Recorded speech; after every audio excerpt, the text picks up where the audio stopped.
Hi everyone and happy 2018. I hope all of you had a good start to the front of the year. I thought that I would do a plan with me since it is the first week of January and I'm a bit of a planner nerd, so I went out and got myself a planner from Michaels and I just thought that I would give a run through of how I set it up.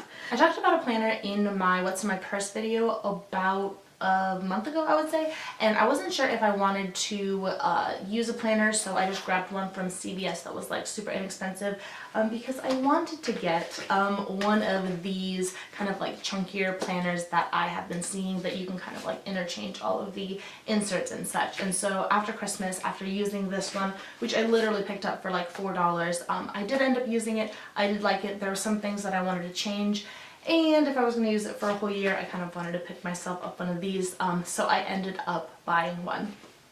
I would say first the difference of them is the Saturday and Sunday boxes on a lot of planners are on one sheet, which as I was using it, I kind of realized that I wasn't a huge fan of, because if you take a peek, Saturday and Sunday are like half a page, and I do like to do things on the weekend, so I didn't want kind of just like half a sheet for the weekend. So when I got all these at Michaels. They were 30% off when I did go get them. This is similar to the personal size if you're looking at Filofax and such, but those are like $50 and this was only like $13 on sale. I believe they're like $21 normally. So if you go ahead and pop it up, you can get whatever inserts that you would like. I picked up, they're all from the Recollections Michaels category, and it was a whole year. I only put in the first 6 months up until May because with work and such, I thought that I don't need to have the whole year basically in it, which is nice. You can put as many inserts as you would like in here.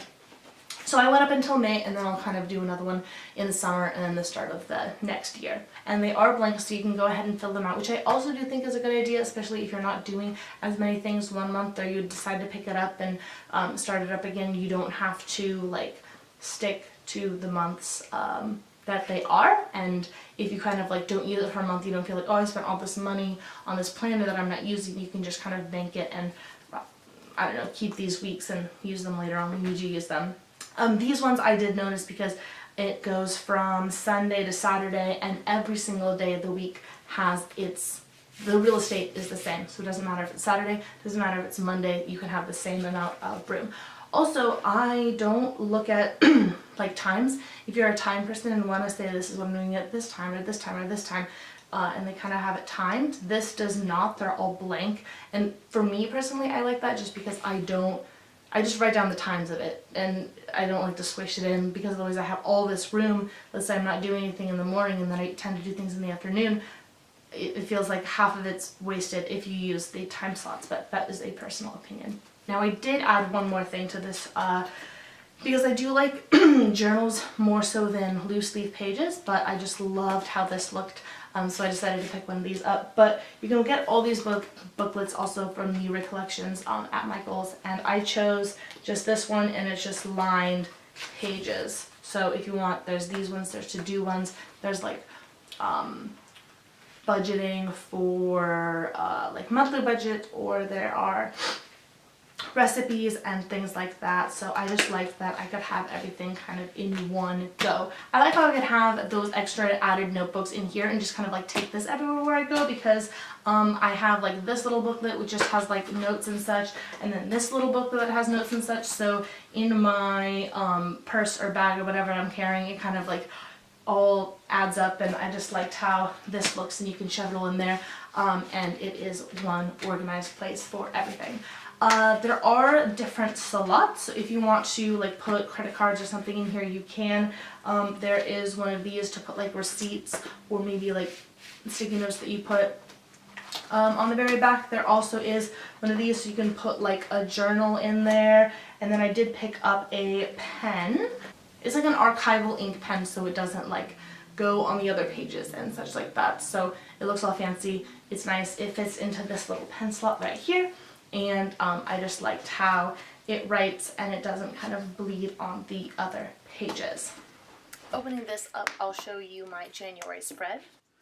So I like the monthly spread just to kind of have like little things on it, not too many details and such because it is a small calendar, and then when I go to the week in advance I can kind of do more in details, time wise, location wise, what I am planning to do.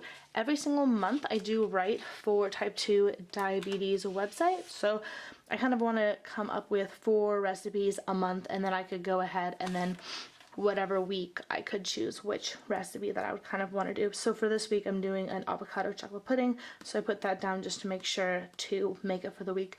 So at the end of the month I don't have like 4 recipes that I have to do.